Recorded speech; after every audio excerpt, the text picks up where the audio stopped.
Artigo 1º. Fica decretada intervenção federal. First federal intervention in the federal district until 31st January 2023. It's an intervention for public security as set out in Article 117A in federal district law. Da Lei Orgânica do Distrito Federal.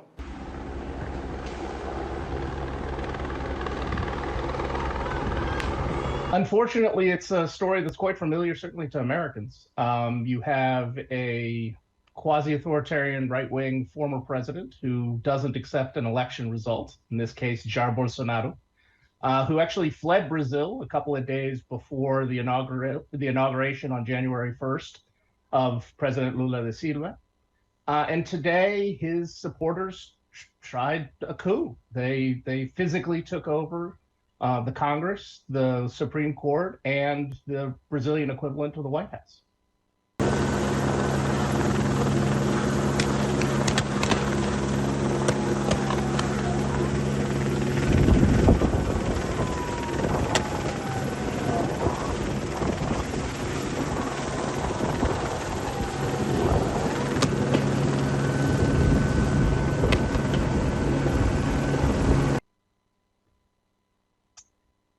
It's kind of sore loser syndrome. He just didn't want to accept the results of the election.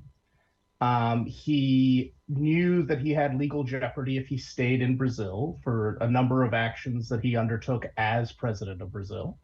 And so he wanted to go somewhere comfortable and he's got a fondness for Florida. He has had a fondness for Florida for a long time. As a member of the Brazilian Congress, he was a regular visitor to Florida. And I think he decided that that was a both comfortable and safe place for him to be, ostensibly beyond the reach of Brazilian law. We will find out, I think, in the coming weeks and months if that calculus was correct.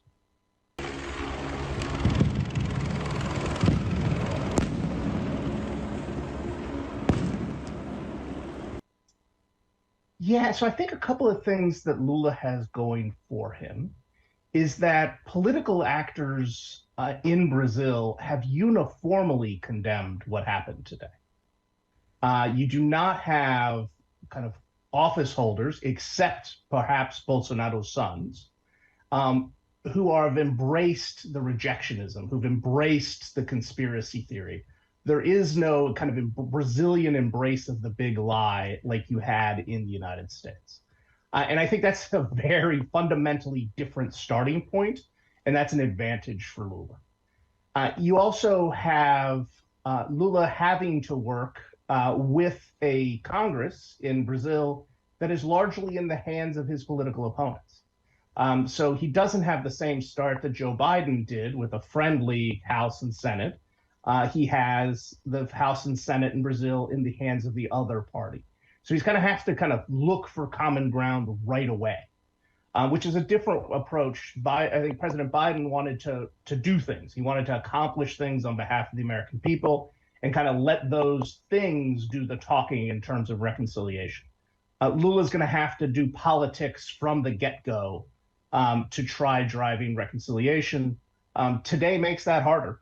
Although, again, today's events were renounced and are being denounced by all political actors in Brazil, which is a healthier place to start.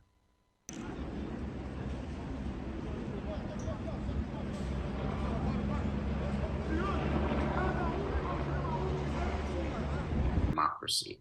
This is not a specifically Brazilian thing. It's not a specifically North American thing. I mean, we've seen the rise of populism in global democracies around the world, from the UK to India to Brazil to the United States to Mexico, and we've seen it in the past. So I think it boils down more to what can we do together as an international community to make democracy deliver better for its citizens. It's really hard and on one level, and then on another, it's not rocket science. People want reasonable access to a doctor and medicine when they're sick. They want their children to be educated. They want some free time, right, to spend with their friends and family. They want food, quality food that doesn't make them them ill. And I'm sure I'm forgetting a slew of things. But at the end of the day, democracy isn't doing a good enough job. And so in part, I think what Lula needs to do is what he's been talking about doing, which is to try to raise up a lot of the people within the Brazilian economy and society that have suffered over the last particularly decade economically, and where we've seen a lot of this socioeconomic backsliding. He talks a lot about ensuring that food insecurity levels are diminished, and that lower income families, are given more welfare, type of support. That's part of the answer. I don't think that's it. I think if we all knew what to do, you would see it being done more effectively around the world. I do think that there is a space for the United States and the Biden administration to work with Lula on the strengthening of democracy in the world, exchange lessons learned on things like the Inflation Reduction Act and how, the United States is trying to invest that in the United States in ways that can create more long-lasting gains.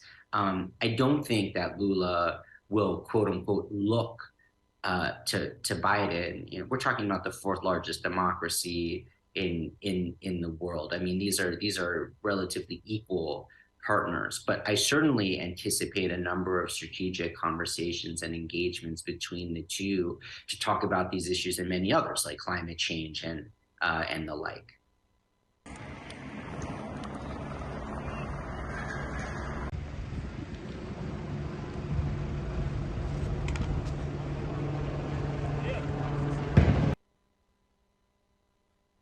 I think if you look at both Bolsonaro and Lula are very divisive figures.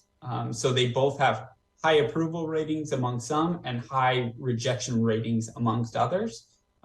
And in order for Lula to appeal to some of these right-wing voters, he's a political pragmatist, and I think he will be successful in sort of reaching out and trying to pursue policies that tack to the center, that don't necessarily antagonize those right-wing elements.